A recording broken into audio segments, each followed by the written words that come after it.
using more and more electricity in this country. So this is a trend of facing risk during extreme temperature events this trend has been developing for years, and each year the risk gets a little greater. Just last winter, we had rolling blackouts in 9 states in the mid-Atlantic area during a cold snap. So this is not theoretical. We're on this trend, and we're sounding the alarm not just for this winter, but looking out over the next several years. Do we want to keep going down this path where it becomes more and more likely, or do we want to make sure we're making better decisions to mitigate that risk? This report shows we're at risk of having reliability problems and blackouts. We shouldn't have policy that's encouraging the shutdown of always available power plants. Is there anything that can be done to strengthen the grids that are in place to make them less vulnerable to the temperatures?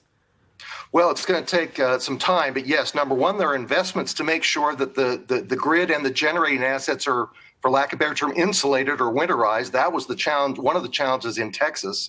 But the other fixes are even longer term. We need to invest in more electric generation, particularly generation that's always available. The White House would say, look, part of the reason for this is climate change. So the only way to mitigate that is to have these restrictions on coal-fired plants, natural gas plants, on and on and on, and so we don't have these problems going forward.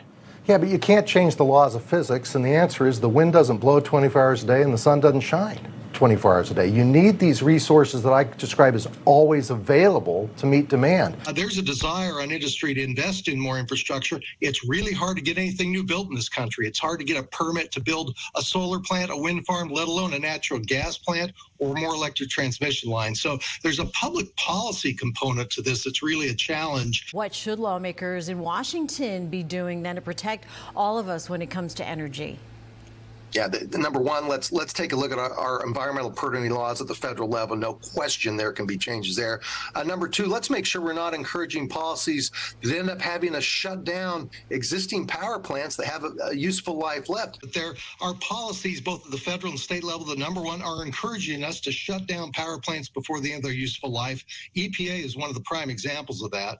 And quite frankly, they're proposing new rules that are going to make this problem worse. The EPA has made proposals that effectively are going to shut down significant amounts of coal and natural gas in this country.